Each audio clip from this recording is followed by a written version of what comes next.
महापालिकेच्या निवडणुकीचे पडघम वाजण्यास सुरुवात झाली आहे. एकीकडे शिंदे सेना आणि भाजपात जागा वाटपासाठी बैठका सुरू आहेत, तर दुसरीकडे महाविकास आघाडीतील नेत्यांचे देखील चर्चेचं गुऱ्हाळ सुरू आहे. अशातच ठाणे काँग्रेस महाविकास आघाडीसोबत निवडणुकीला सामोरं जाण्यासाठी अनुकूलता दर्शवली आहे. त्यांनी महाविकास आघाडीतील घटक पक्षांच्या नेत्यांकडे 35 ते 40 जागांचा प्रस्ताव सादर केलाय. तसंच 24 तारखेपर्यंत या संदर्भात मत कळवावं अशी विनंती देखील निवेदनाद्वारे केली आहे. ठाणे महापालिका निवडणुकीच्या पार्श्वभूमीवर ठाण्यात राष्ट्रवादी शरद पवार पक्ष, शिवसेना उद्धव ठाकरे, महाराष्ट्र नवनिर्माण सेना आणि काँग्रेस अशी महाविकास आघाडी म्हणून निवडणुकीला सामोरे जाणार आहेत. 23 डिसेंबरपासून नामनिर्देशन पत्र सादर करण्यास सुरुवात होणार आहे. त्यापूर्वी जागा वाटपाचा निवाडा व्हावा यासाठी युती आणि महाविकास आघाडी जोरदार हालचाली सुरू आहेत. अशातच ठाणे काँग्रेसनं महाविकास आघाडीसोबत राहून पालिका निवडणूक लढवण्यासाठी अनुकूलता दर्शवली आहे. तसंच काँग्रेसच्या वतीनं ठाणे महापालिकेच्या 33 प्रभागातील 131 जागांपैकी 35 ते 40 जागा मिळाव्यात या संदर्भातील प्रस्ताव महाविकास आघाडीतील घटक पक्ष असलेल्या राष्ट्रवादी शरद पवार पक्षाचे आमदार डॉक्टर जितेंद्र आव्हाड, शिवसेना उद्धव ठाकरे पक्षाचे माजी खासदार राजन विचारे आणि मनसेचे नेते अविनाश जाधव यांच्याकडे निवेदनाद्वारे सादर केले आहे. यामध्ये ठाणे शहरातील मध्यवर्ती भागासह वाकळे, कोपरी, कळवा, मुंब्रा, राबोडी आदी भागातील जागांचा त्यात समावेश असल्याची माहिती सूत्रांनी दिली आहे. तसंच अर्ज भरण्याची मुदत 23 ते 30 डिसेंबर दरम्यान असल्यानं आणि येत्या 35 डिसेंबरला काँग्रेस पक्षाची पार्लमेंट बोर्डाची बैठक मुंबईतील टिळक भवन दादर येथे होणार आहे. या पार्श्वभूमीवर सादर केलेल्या प्रस्तावावर विचार करून 24 डिसेंबरपर्यंत आपलं मत लेखी स्वरूपात कळवावं अशी विनंती देखील काँग्रेसकडून करण्यात आली आहे.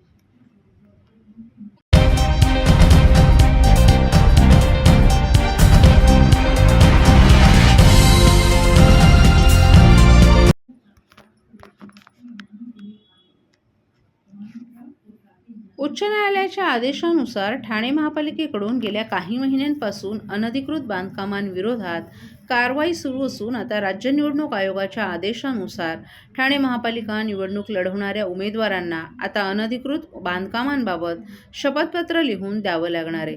आम्ही अनधिकृत बांधकाम केलं नाही आणि निवडून आल्यावर बांधकाम केल्याचं सिद्ध झालं तर नगरसेवक पदास अपात्र ठरेन असा उल्लेख उमेदवार आणि त्यांच्या पत्नीला करावा लागणार आहे. ठाणे महापालिका क्षेत्रात गेल्या काही वर्षात मोठ्या प्रमाणात बेकायदा बांधकामं उभी राहिली आहेत.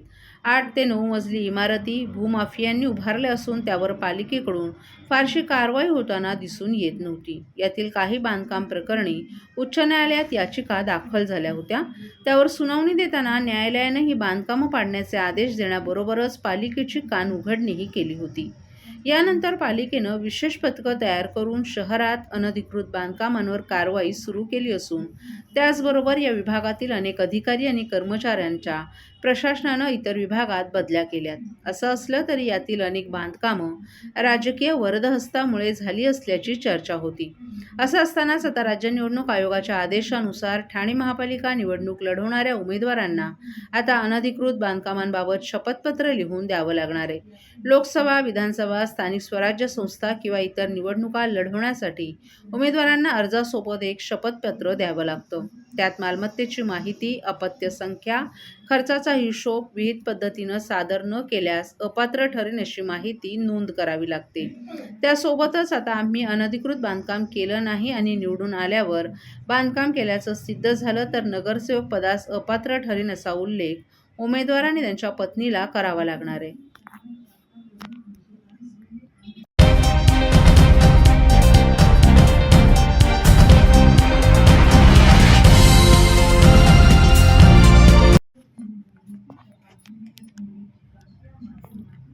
ठाणे महानगरपालिका सार्वत्रिक निवडणुकीच्या पार्श्वभूमीवर निवडणूक निर्णय अधिकाऱ्यांची आढावा बैठक संपन्न. आगामी ठाणे महानगरपालिका सार्वत्रिक निवडणुकीच्या पार्श्वभूमीवर निवडणूक अधिकारी तथा प्रशासक सौरभ राव यांच्या सूचनेनुसार उपायुक्त निवडणूक उमेश बिरारी यांच्या मार्गदर्शनाखाली ठाणे महानगरपालिका निवडणूक प्रक्रिया पार पाडण्यासाठी प्रभागीय आयुक्त करण्यात आलेल्या निवडणूक निर्णय अधिकारी, सहाय्यक निवडणूक निर्णय अधिकाऱ्यांची पूर्वतयारी आढावा बैठक आज महापालिकेच्या नागरी संशोधन केंद्रात पार पडली. या बैठकीत नामांकन, छाननी, निवडणूक चिन्ह वाटप, अपात्रता, कायदा आणि सुव्यवस्था, आदर्श आचारसंहिता, खर्चांचं निरीक्षण, माध्यम प्रमाणीकरण आणि संनियंत्रण समिती, मतमोजणी आणि निकाल जाहीर करणं आदी बाबींशी संबंधित ठाणे महानगरपालिका सार्वत्रिक निवडणुकीत करायच्या कार्यवाहीबाबत संगणकीय सादरीकरण करण्यात आलं. ठाणे महानगरपालिका सार्वत्रिक निवडणूक ही मुक्त, निष्पक्ष आणि निर्भय वातावरणात पार पाडावी यासाठी प्रशासन सज्ज असल्याचं यावेळी स्पष्ट करण्यात आलं. तसंच निवडणूक शांततापूर्ण वातावरणात पार पाडण्याच्या सूचना सर्व निवडणूक निर्णय अधिकाऱ्यांना उपायुक्त उमेश बिरारी यांनी या बैठकीत दिल्या आहेत.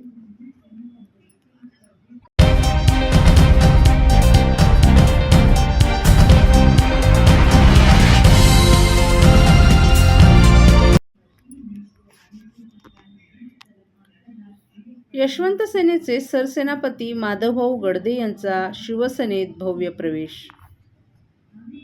धनगर समाजाच्या न्याय हक्कासाठी संपूर्ण महाराष्ट्रात सातत्यानं संघर्ष करणारी एकमेव संघटना म्हणून ओळख असलेल्या यशवंत सेनेचे सरसेनापती माधवभाऊ गडदे यांनी आपल्या संघटनेतील सर्व जिल्हाप्रमुख, पदाधिकारी तसंच हजारो कार्यकर्त्यांसह शिवसेनेत जाहीर पक्षप्रवेश केला. हा भव्य सोहळा ठाण्यातील गंगूबाई शिंदे सभागृहात मोठ्या उत्साहात पार पडला. या ऐतिहासिक पक्षप्रवेश कार्यक्रमाला शिवसेनेचे मुख्य नेते, राज्याचे उपमुख्यमंत्री एकनाथ शिंदे यांची प्रमुख उपस्थिती लाभली.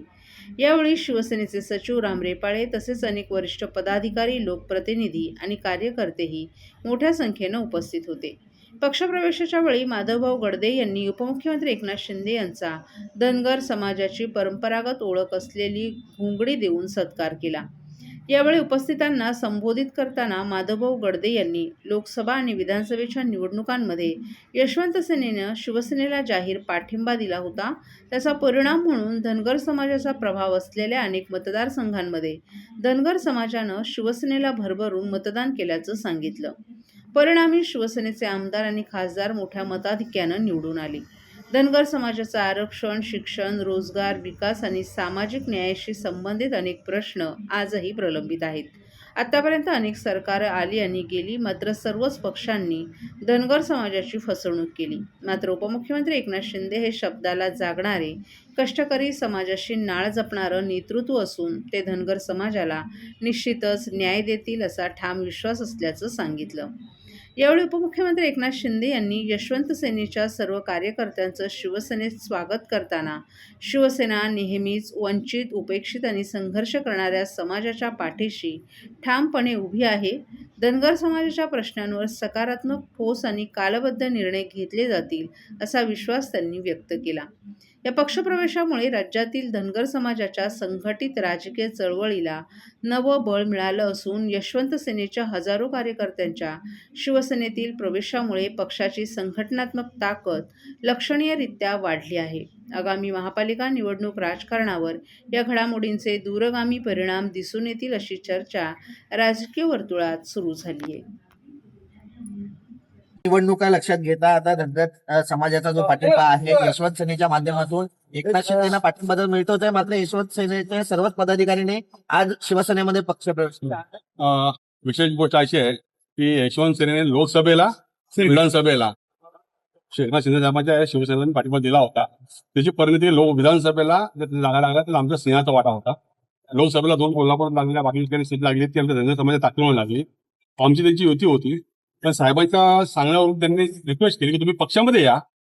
फक्त मी प्रवेश केलाय, माझी संघटना आबाधित आहे, पण मी आल्यामुळे माझ्या सगळ्या संघटना म्हणजे यशवंत सेना शिवसेनेबरोबर आहेत. भविष्य काळामध्ये जे नगरपालिका होतील, ग्रामपंचायत होतील, झिडपी होतील, पंचायत समिती होतील, आमदार किंवा खासदार होईल ते यशवंत सेना शिवसेनेबरोबर असेल. इथे एकमेव कारण आहे ना, या महाराष्ट्रामध्ये आता विश्वास ठेवणारा नेताच नाहीये. महाराष्ट्रामध्ये धनगर समाजाची सगळ्या पक्षाने फसवणूक केली. फक्त हा एक चेहरा अस्वस्थ असा चेहरा आहे ज्यांनी दिलेले शब्द पाळलाय. आणि विशेष गोष्ट सांगायची की जो मराठा समाजाला छत्रपती शिवरायांच्या पायाला हात लावून शपथ घेतली की मी मराठा समाजाला आरक्षण देईन आणि 10% आरक्षण दिलं, तर ते एका विषयावर आम्ही त्याच्याबरोबर आहोत. आमच्या धनगर समाज ऍक्च्युअली आरक्षणाचा विषय आहे आमचा. आमचे खूपचे प्रश्न आहेत, मेंढपाळांचा प्रश्न आहे, खूपशा आमच्या वस्ती म्हणजे आमच्या मुलांना शिक्षणाला अजून जागा नाहीये त्यासाठी प्रश्न आहेत. जो तो आपापली पोळी भाजतोय, पण अस्वस्थ आणि सर्वसामान्यांचा नाथ म्हणजे एकनाथ आणि त्याच्यावर आम्ही चाललेलो आहोत. ओके.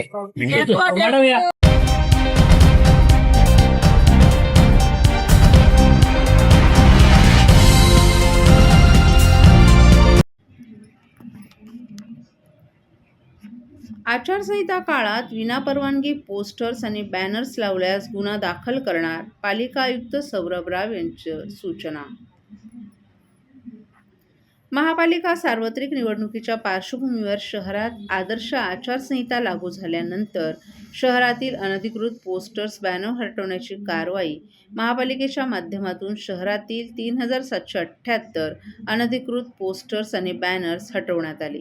यापुढे आचारसंहिता काळात कोणत्याही प्रकारचे राजकीय, सामाजिक किंवा वैयक्तिक जाहिरात, पोस्टर्स, बॅनर्स अथवा फलक विनापरवानगी लावल्यास संबंधितांवर तात्काळ गुन्हा दाखल करण्याचे स्पष्ट आदेश आज झालेल्या बैठकीत महापालिका आयुक्त सौरभ राव यांनी दिले आहेत.